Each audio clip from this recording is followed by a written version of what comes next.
কে শুভ Mahalaya reuse life in a shell চ্যানেলে তোমাদের আবার ওয়েলকাম। তো এখানে তো মহালয়ার মতো কিছুই নেই, পুরোপুরি মানে ফাঁকা। এখানে কোনো ফটকার আওয়াজও নেই, কিছুই নেই, শুধু আকাশটা দেখতে মনে হচ্ছে। তাই ভাবলাম আজকে মহালয়ার দিন একটা স্পেশাল কিছু তোমাদের সাথে বানাই, তো চলো ওটাই শেয়ার করি। এখানে সাবুর পায়েসাম এখানে খুবই পছন্দ করে এখানকার লোকেরা। আমি একবার স্কুলে খেয়েছিলাম, তো চলো তোমাদের জন্য দেখাই কিভাবে বানানো হয়। কারণ এই রেসিপিটা পুরো এখানকার মানে লোকাল আমার যে কালিগ সেখানকার তাদের থেকে নেওয়া, আর খেতে খুবই অসাধারণ লেগেছিল। তো এটা ফার্স্ট টাইম আমি ট্রাই করছি, আশা করি তোমাদের ভালো লাগবে। তো চলো শুরু করা যাক। আমি দেখে নিই কি কি চাই। প্রথমে আমরা এখানে নিয়েছি সাবুদানা। সাবুদানাটা আমরা মানে ওভারনাইট জলে ভিজিয়ে রেখে দিয়েছিলাম। তো এটা মোটামুটি দেখো তোমরা নরমই হয়ে গেছে, তো এটা বেশি টাইম লাগবে না রান্নাটা হতে। তার সাথে নিয়েছি আমি এখানে কিছু অ্যালমন্ডসগুলোকে কুচি করে নিয়েছি ভালোভাবে। এর সাথে নিয়েছি কেশর রঙের জন্য, বা একটু যেটা স্মেল আসে, এটা খুবই সুন্দর লাগে। এলাচ এখানে নিয়েছি আমি মোটামুটি ধরো চারটে এলাচকে ভালোভাবে থেতো করে নিয়েছি, পুরো একেবারে না, ভালোভাবে মানে হামল দিস্তায় থেতো করে নিয়েছি। এখানে আমি যেটা নিয়েছি সেটা হচ্ছে তোমার, এখানে আছে কাজু পিস্তাশিও, এগুলোকে মানে থেতো করেছি ভালোভাবে। কিছু কিছু ওপরে মানে ধর সাজানোর জন্য কিছু কিছু গোটাও রেখেছি। এখানে আমি নিয়েছি চিনি, পরিমাণ মতো আমি চিনি দেবো যতটা লাগবে। এখানে আছে ঠান্ডা দুধ, মানে এটাকে গরম করে ফুটিয়ে কালকে রেখেছিলাম ফ্রিজে, তো এটা এখন ঠান্ডা আছে। ঘি আছে এখানে, দেশি ঘি। ঘিটা আমরা কম ইউজ করছি এখন, মানে ঘি তেল সব কিছুই। চিনিটাও চেষ্টা করছি করার। এখানে নিয়েছি মিল্ক মেড। তো এইগুলো হচ্ছে উপকরণ, এগুলো দিয়ে আমরা বানাবো কি না সাবুদানার পায়েসাম। এখানে এই বিশেষত তেলেঙ্গানাতে এই পায়েসামটা খুব এরা পছন্দ করে, কিন্তু আমি কখনো খাইনি, এটা ফার্স্ট টাইম ট্রাই করছি। মানে আমি খেয়েছি স্কুলে, কিন্তু কখনো বানিয়ে খাইনি, তো ফার্স্ট টাইম ট্রাই করছি, আশা করি ভালো হবে। তো চলো শুরু করা যাক। কড়াইটা চাপিয়ে নিয়েছি, আর কড়াইটা কিন্তু লো ফ্লেমেই আমরা রেখেছি, মানে এখানে আমি ইন্ডাকশন ইউজ করছি, তো এটা মোটামুটি লো ফ্লেমেই আছে। কড়াইটা গরম হয়ে গেছে মোটামুটি। এবারে আমি সেটাতে দেবো গাওয়া ঘিটা।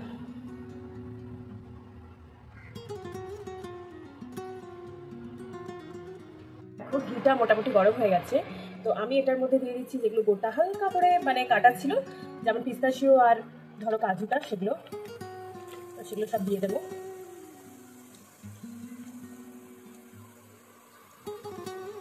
আর একসাথে আমি দিয়ে দেবো এখানে অ্যালমন্ডগুলো যেগুলো কুচি করে রাখা ছিল সেগুলো। ব্রাউন কালার আমাদের চলে এসছে, বেশি আমরা ভাজবো না, হালকা হয়ে এসছে। এটাকে আমরা এবার তুলে নিয়েছি ওগুলো। এবারে আমাদের যে সাবুদানাটা ছিল, ওই যে তেলটা ছিল যেটাতে আমরা ভেজেছিলাম, সেই তেলটাতে আমরা এটাকে ফেলে দেবো।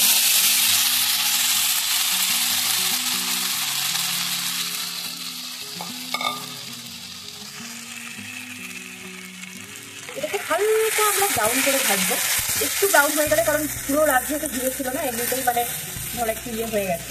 তো যতক্ষণ তোমাদের মানে ক্রিস্টাল ক্লিয়ার কালারটা আসছে ততক্ষণ আমরা হালকা করে ঘিরে দেবো।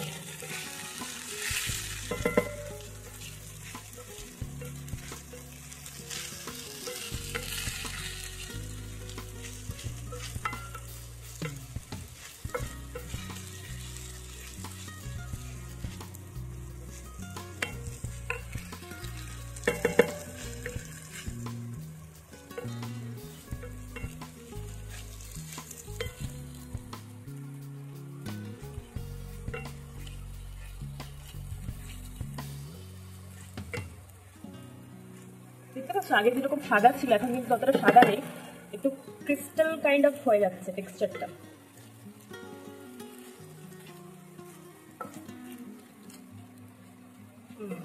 আর হালকা হালকা নিচে লেগেও যাচ্ছে, এটা আমাকে জিজ্ঞাসা করতে হবে যে কিভাবে ওরা করে। বাট এটা জেলি টাইপের আস্তে আস্তে হয়ে যাচ্ছে।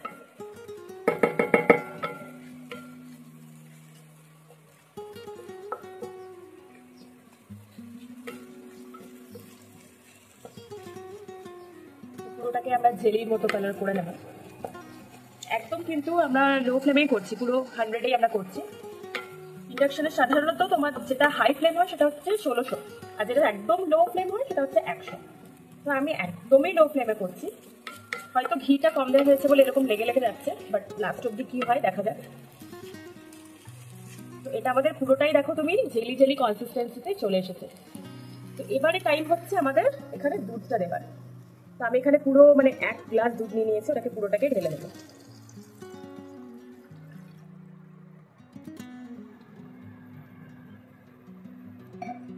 দুধটা দিয়ে দিয়েছি, এবার ভালোভাবে নাড়াতে থাকবো।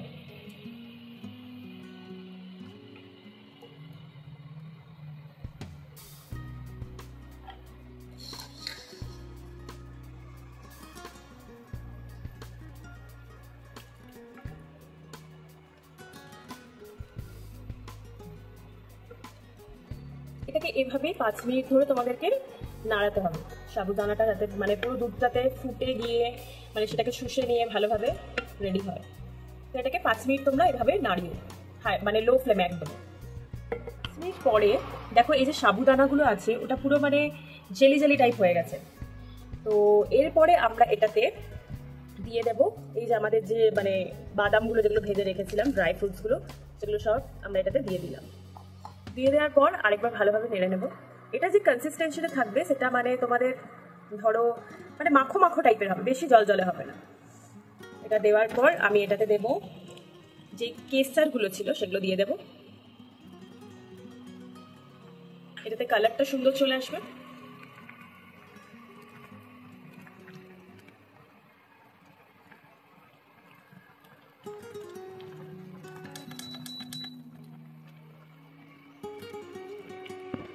এখনই আমরা দিয়ে দেবো এটাতে যে মিল্কমেডটা আমরা সামান্যই দেবো, মানে ধরো 1 টেবিল স্পুনের মতো আমরা এখানে দিলাম, যেহেতু এখানে চিনিও যাবে। তো এটা মোটামুটি ধরো তোমাদের 100 গ্রামের সাবু আছে, 100 গ্রাম সাবুর জন্য আমরা মানে 2 কাপ আমরা এখানে দুধ নিয়েছি, 2 কাপ দুধ নিয়েছি, সেটাকে ভালোভাবে ফুটিয়ে নিচ্ছি। আর যদি আরও লাগে আমি পরে অ্যাড করবো, মানে যদি এটা মাখো মাখো হতে আরও দুধ লাগে। সো কেশরটা দেওয়াতে অনেকটা মানে কালারটা খুবই সুন্দর চলে এসছে। এরপরে যেহেতু আমরা এখানে ধরো 1 টেবিল স্পুনের মতো আমরা দিয়ে দিয়েছি মিল্কমেড, সেহেতু এই 100 গ্রামে আমি আরও 7 চামচ মতো চিনি আমি ইউজ করব। তো চিনিগুলো দিয়ে দেবো এবার। আমি চাইছি না যে বেশি মিষ্টি হোক বা একদমই কম মিষ্টি হোক।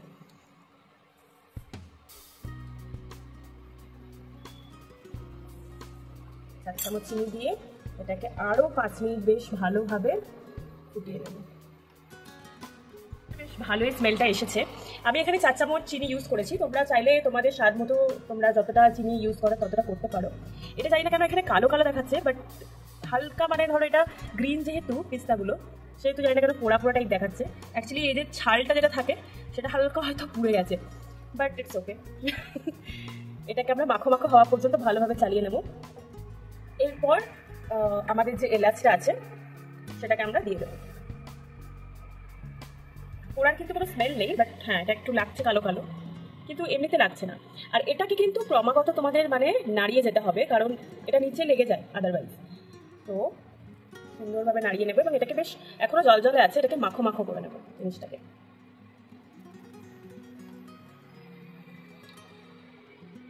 এটা হয়ে এসেছে, একটু ঢেলে দেখো, হ্যাঁ প্রায় এটা হয়ে এসেছে, মাখো মাখো হয়ে এসেছে। এবং প্রথম থেকে শেষ অবধি কিন্তু আমি খুবই ধরো কম ফ্লেমে পুরো কাজটা করেছি। আর এটাকে কন্টিনিউয়াসলি না নাড়ালে তোমাদের ধরো এটা নিচে লেগে যাওয়ার সম্ভাবনা আছে, এটাকে কন্টিনিউয়াসলি নাড়িয়ে যাব। এবারে কিছুক্ষণ পর হাজব্যান্ড বাজারে গেছে, ওকে ট্রাই করিয়ে দেখাবো যে কীরকম হয়েছে, তারপরে ওই রিভিউ দেবে তোমাদের। তো চলো সার্ভ করে নিই। এটাকে সার্ভ করেছি, ওর একটু আসতে দেরি হচ্ছিল তাই আমি একটু ঠান্ডা করে নিয়েছি ফ্রিজে ঢুকিয়ে। তো আশা করি ওর ভালো লাগবে। তো চলো দেখা যাক। টেস্ট করে বলো। বাবা, ড্রাই ফ্রুটসে তো ভর্তি। নাইস, একদম অনেস্ট রিভিউ। না ভালো হয়েছে, আরো মাখো মাখো হয়ে যায়, ক্রিমি। এটা আমি কিছুক্ষণ ফ্রিজে রেখেছিলাম আর মিল্কমেডটাও দিয়েছি।